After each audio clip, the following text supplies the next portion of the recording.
આજે ફરી આવ્યો છે ચોથો મંગળવાર છે ને બધા પૂર્ણ દિવસ માટે તૈયાર? હા, આંગણવાડીમાં અમે કિશોરીઓ ચર્ચા કરીશું, નવી નવી વાતો શીખીશું.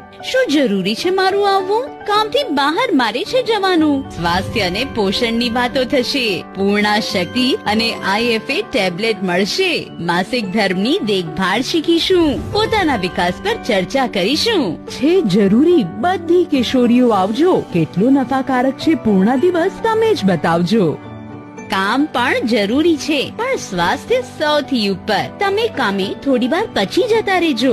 હા હા મિત્રો, સમજી ગઈ. ચાલો જઈએ. આંગણવાડી દીદી આજે બધી કિશોરીઓ જાણવા માંગે છે કે અમે કિશોરીઓ અમારા સ્વાસ્થ્યનું ધ્યાન કેવી રીતે રાખીએ. શાબાશ છોકરીઓ, આપણે બધાને આપણા ખાવા પીવા પર ધ્યાન રાખવું જોઈએ. બધા જ પ્રકારના ફળો અને શાકભાજી ખાવા જોઈએ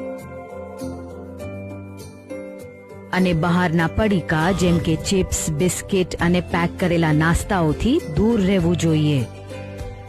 કિશોરીઓમાં માસિક ધર્મના કારણે આયરનની ઉણપ થવાનો ભય રહે છે. તેથી IFA ની ગોળીઓ જે અમે આપીએ છીએ તેમને મહિનામાં 4 વાર લેવી જોઈએ. અને આપણા હિમોગ્લોબિનની તપાસ પણ કરવી જોઈએ. આ માસિક ધર્મ તો મને બહુ ઝંઝટ વાળું લાગે છે.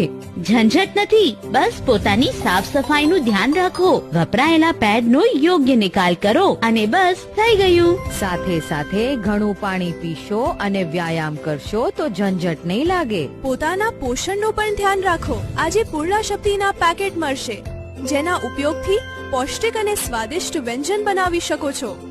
હા, મારા ભત્રીજાને પણ બાળ શક્તિ મળે છે. એકદમ સાચું. આજે અન્ન વિતરણ દિવસ પર હોય છે, જેમાં કિશોરીઓ, ગર્ભવતી અને ધાત્રી માતાઓ તથા બાળકોને THR ના પેકેટ મળે છે, જેના ઉપયોગથી તે પૌષ્ટિક વ્યંજન બનાવી શકે છે. આ પૂર્ણા દિવસમાં આવીને સાચે જ ઘણું બધું શીખ્યા. ધન્યવાદ મિત્રો. વાહ, પૂર્ણ દિવસની વાત નિરાળી. કિશોરીઓના જીવનમાં લાવે ખુશાલી. પોષણ, સ્વાસ્થ્ય અને સફાઈનું ધ્યાન રાખીશું. જીવનમાં અમે આગળ રહીશું.